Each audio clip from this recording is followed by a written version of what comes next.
Sure. No.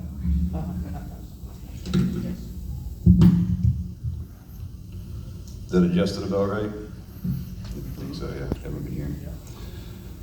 All right, so shouldn't tap on that. What is real? What is truth? Oh, sorry. Yeah.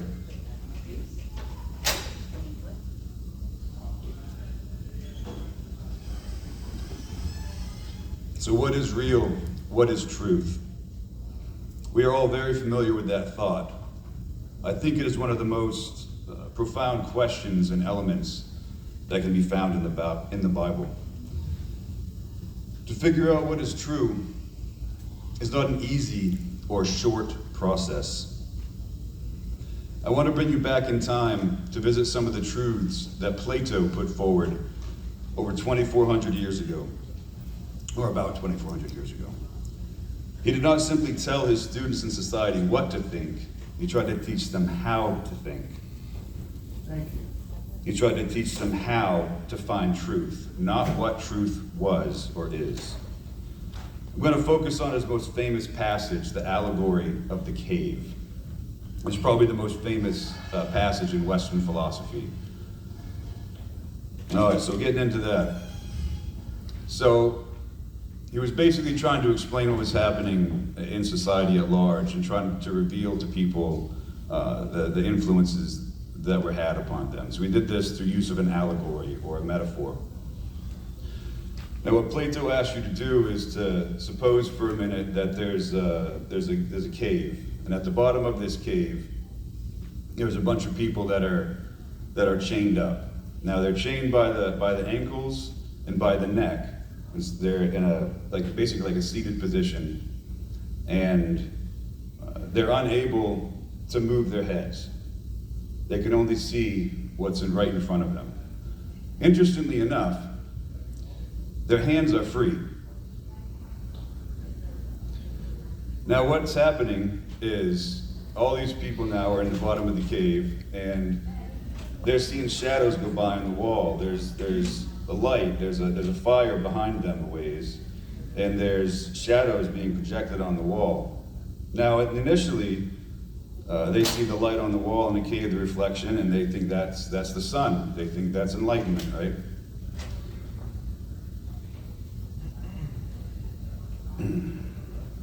And the other thing that's happening is that there are shadows being cast on the back wall of the cave and sounds being made. So you might see a shadow of a duck go by or a shadow of a dog go by. And what the people at the bottom of the cave are doing, they're sitting there, with their blinders on, only seeing that, and they're naming their world. They're saying that's a dog, they hear the sounds associated with that, and that's a dog, that's a duck, that's what the sun looks like, this is a tree. They are naming their world and making it intelligible. They're trying to make sense of their existence. The act of naming things, think of the Garden of Eden, Adam and Eve. What were they doing? Naming things. They were making intelligible their world. We are all of us born a bit naive and have to learn what truth is, what our reality is. Now suppose for a second, Plato tells us, that a couple of those slaves chained up down there were freed. One of them just stays put, just doesn't stand up, doesn't turn his head, doesn't, again, their hands are free. No one's trying to free themselves. But suppose for a second Plato says that one of them is compelled to turn around. And what does he see? Well, he turns around and he sees behind there that there's a fire. Now, before he thought the light on the back of the cave was real, was truth. Now he turns around and he sees that fire back there. Oh, well, that must be the sun. And then he sees people going by, kind of like on a raised walkway, holding up these silhouettes, cardboard cutouts in today's language, let's say, casting those shadows on the back wall. And these people are also making sounds. So a duck, they might say quack, right? That's not quite what a duck sounds like, but all of us understand that's what that's supposed to mean in that environment. And so they are projecting the sounds and the images on that back wall, defining the people in the cave's reality below them. Who are the people in the bottom of the cave?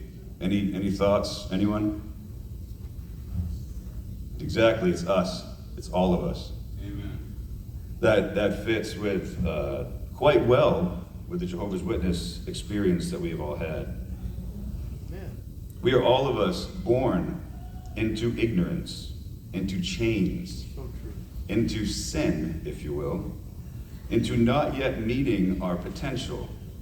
Amen. It doesn't have to have a negative connotation, does it? Now, to keep going, so this man, the one that was freed and is compelled to turn around, that actually does do this. It does say that it's very painful for him. The process is painful. Standing up is painful. He hasn't stood up properly. He's been chained down. Seeing the fire, that hurts his eyes, right? He's not thinking about going from a dark room to a bright, stepping outside and say the Texas sun or something. It's gonna hit you for a second. It hurts. It doesn't feel good. Now, going forward from that, so he turns around and sees this, and Plato tells us, suppose that he is then compelled again to keep going up the cave, out of the cave. And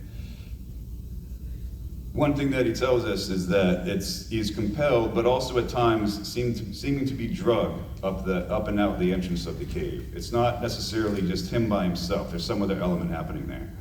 And now when he gets up out of the cave, after being bumped and bruised from making his way out, he sees the real sun. He sees what a real dog looks like. And obviously those things sound different. So now that's a painful process though. First he turns around, sees everything, painful. Goes outside, sees sees reality, that's also painful. Now after a while, gets used to it and then he starts thinking about his fellow people that were down in the cave, right? And he says he wants to go down and help free some of them. So he has to re-enter the cave. The problem is his eyes aren't adjusted to the dark anymore. So when he goes down and meets with his old cellmates, he can't name their reality properly, and they think he's crazy and a danger. And now all of them, remember, their hands are free. Now they're not willing to free themselves, but as a group they come together and say, this man is dangerous. We need to kill him if he's going to try to do this. Look at the way he's disrupting things. Look at the way he's corrupting the youth, if you will. And so now they have their hands free. They won't free themselves, but they will kill anyone trying to free them. Hello, apostates. Right? Now, who are the people that were projecting those images? I got to back up for a second. Now that's going to be obviously like Jehovah's Witnesses, the leadership. That can be the media. That can be parents. You shape your children's reality. You want them to carry on as you have been and to grow. But you also want to control certain things, right? So you don't tell your kids the whole truth of everything. You mold them into what you think is proper, and helping them find that path. So, at the end of the day, our reality was the effect of someone else's manipulation. Now, again, they were compelled to turn around. And you get the impression that there was someone there that helped free those two individuals. And the one was there helping get the one prisoner that turned around to come up out of the cave. It's kind of like, it reminds me of the verse in the Bible about the way it's cramped and narrow. It's not an easy path. We each other have been helping each other show the way to get out of that cave, if you will. That's right. Now, the path to enlightenment, I suppose, kind of funny, because you think the path to enlightenment is not easy, right? To seeing the sun, to seeing reality. Yes, sir. Now, Socrates, Plato's teacher, compared being a teacher to being a midwife. Socrates' mother was a midwife. She had gone through it, had children. She obviously would have been helping to coach people how to get through childbirth, right? Know when to push, know when to relax. Now, that's what Socrates says a teacher is. a midwife. That's the analogy he makes. It's not the teacher's pain and problems that have to be overcome. The student has to put in the work. Learning is not a passive, someone else can't fix you, kind of like Humpty Dumpty, right? You got to put yourself back together. In other words, you have to put into work to heal. Someone else can't heal you. You can be shown the way, but it takes hard work.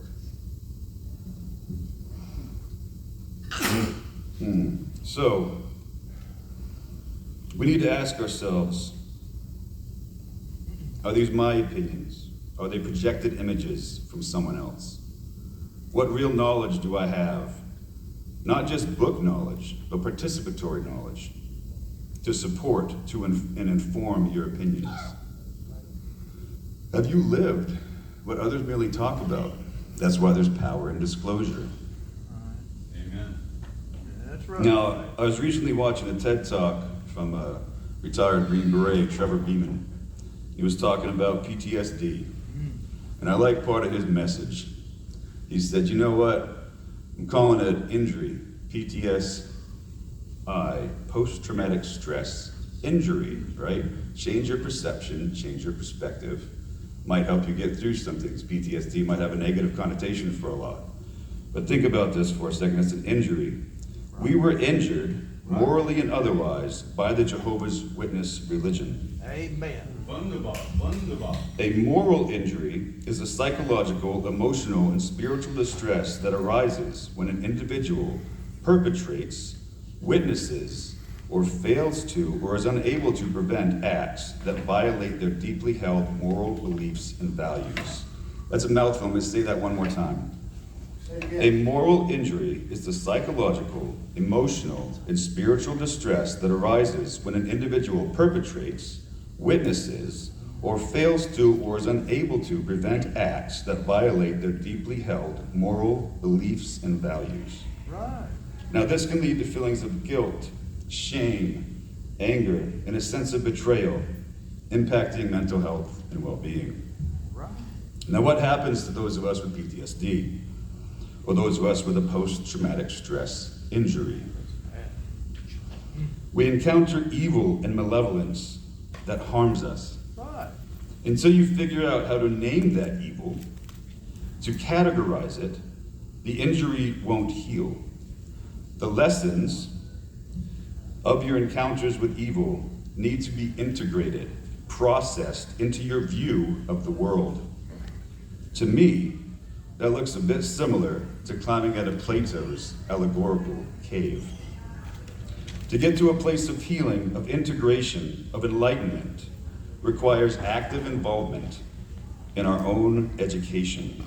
One has to ask themselves how and why they perceive things the way they do. What narratives, what stories are you telling yourself? Understanding where you come from and what made you, the good and the bad, is key.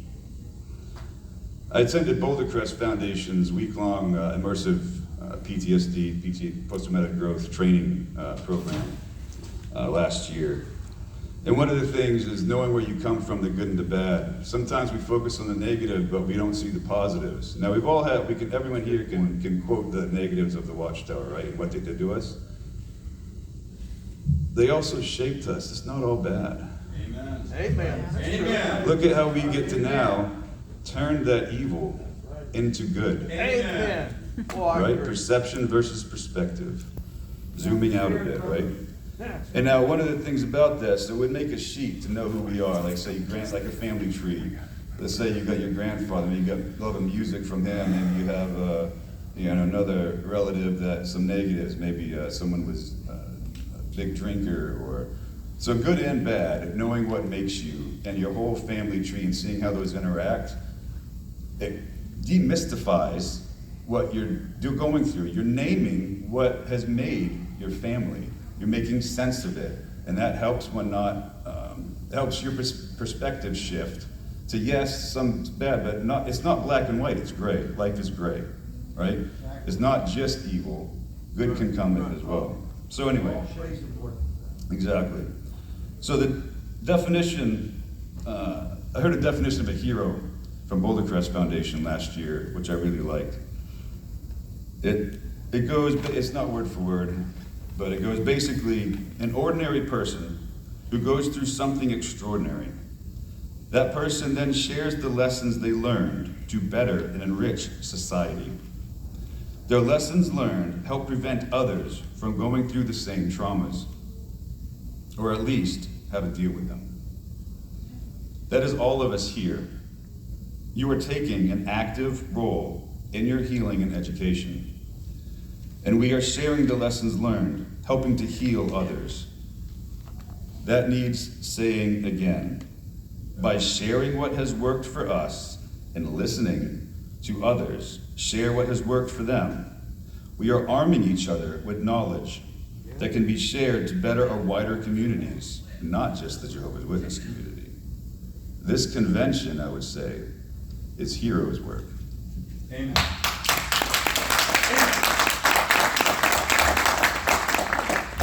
And just I'm just looking forward to seeing what all of us accomplish together. Right. That's Thank you, sir. Good point.